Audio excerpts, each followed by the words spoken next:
Então, genéricos é uma praga. É uma praga que existe em várias linguagens de programação. Eu quero começar explicando isso usando a apostila da aula, porque é um conceito meio obscuro e em Rust os generics têm conotações diferentes. Toda linguagem tem esse tipo de coisa: Java, Go, Rust, C++, tem template classes, etc. Eles diferem em algumas coisas. Em Rust, os generics são como forma de bolo, tá?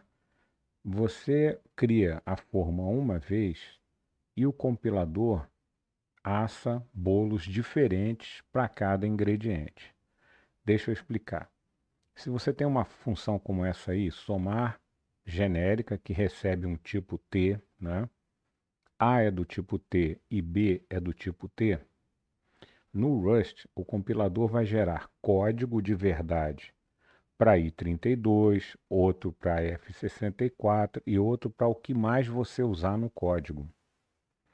Então ele gera código especializado e otimizado para cada possível valor de t.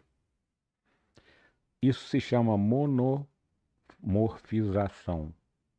E no fim o código fica rápido, fica sem perder a segurança, porque ele fica otimizado para cada tipo de dados. O tamanho fica um pouco maior, mas a performance fica melhor, a segurança fica melhor.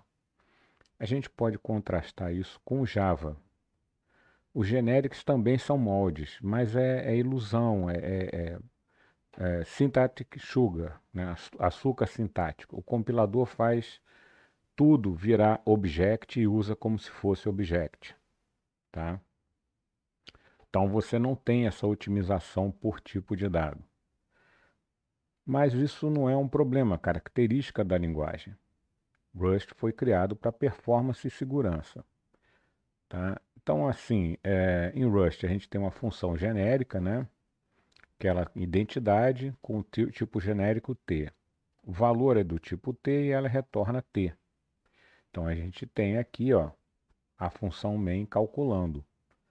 Na hora de compilar, ele vai gerar uma função dessa para cada tipo que você usou no código. Aqui a gente só usou i32, mas aqui a gente está usando string, tá? Então ele vai gerar essas duas versões. Tem um recurso chamado lifetime, mas a gente vai deixar de fora, né, nesse momento. É muito importante você entender que o generic tem uma função muito especial com traits, tá?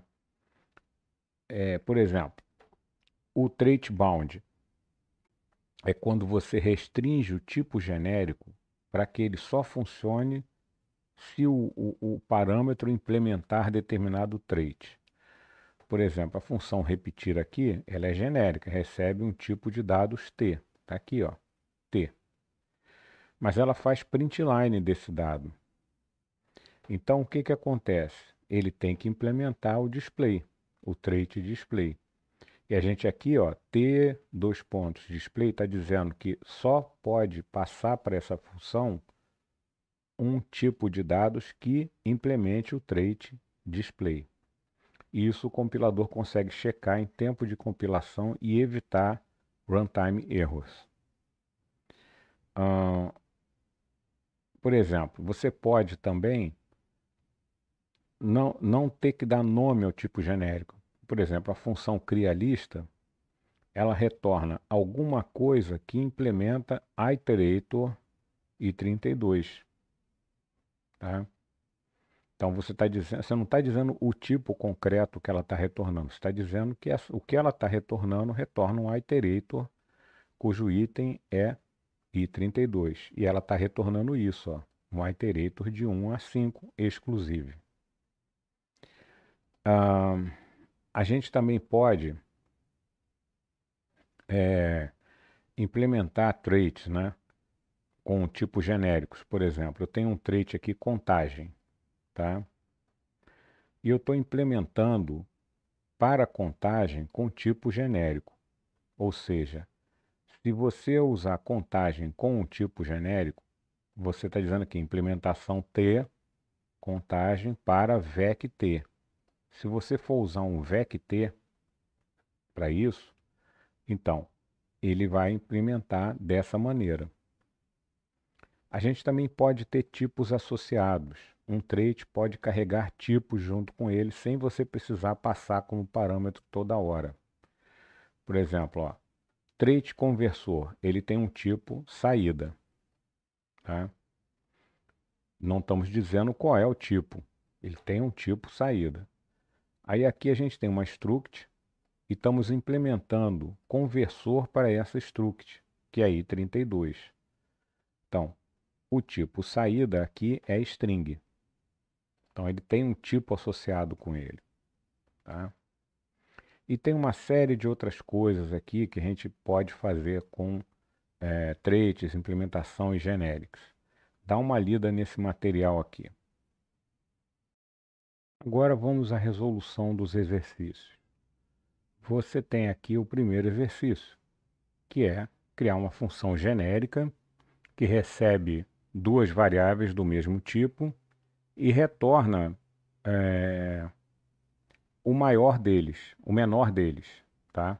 Tá aqui, é um option T. Se tiver um que seja menor, se não tiver, vai retornar anônimo. Ok. Então a gente tem aqui, if let sum m menor 10, 20, o menor é tanto, else são iguais. If let sum m menor 10, 10, o menor é tal, else são iguais. Isso aqui é o if let, a gente já explicou várias vezes, tá?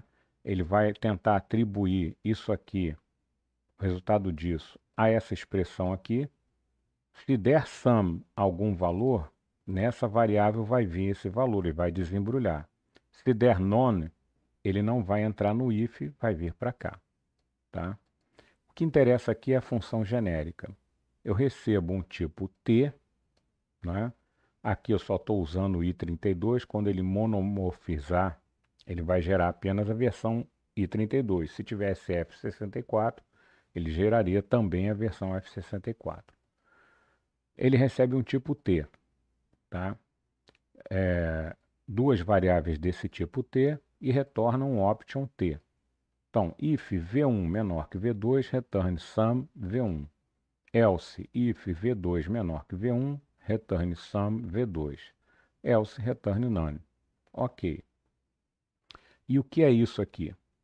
Para você poder comparar duas variáveis de tipo genérico, esse tipo tem que implementar um trait chamado partial ord, ou ordenação parcial, para você poder fazer comparações entre eles.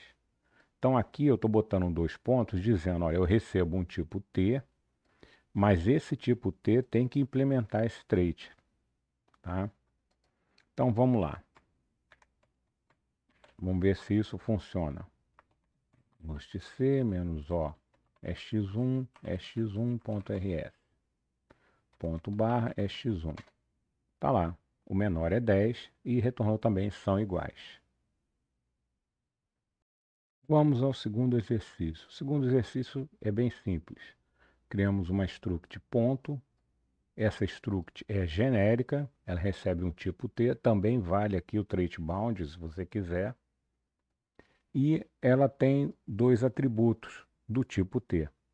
Tá? Na função main eu estou instanciando P1 como ponto x5y10, ou seja, esse T vai ser i32. E estou instanciando P2 como x10.5, y4.5. Então esse tipo vai ser F64. Quando o compilador monomorfizar isso aqui, ele vai gerar uma versão i32 e outra F64. Vamos ver se isso funciona. Vamos tc menos O x2 é x2.rs. Foi. Está dizendo que os dois atributos nunca foram lidos, tá? Não é problema. Ponto barra é x2. Tá lá, funcionou. Aqui, ó, eu estou usando o debug para poder dar um print line aqui. Então eu não estou usando nunca diretamente os atributos, por isso que ele reclamou. Mas como isso é uma demonstração, não tem muito problema. O terceiro exercício também é bem bobinho. É uma função que recebe uma tupla de tipos T e devolve outra tupla, só que com a ordem invertida, tá? Então aqui eu tenho let tupla igual a 5, 6, let outra igual a troca tupla. E aí ele vai imprimir o primeiro elemento da outra, o segundo elemento da outra. O que ele vai fazer? Ele vai inverter, ó. Primeiro ele vai pegar o segundo elemento, colocar como primeiro. E depois ele pega o primeiro elemento, coloca como segundo. Bem simples, tá?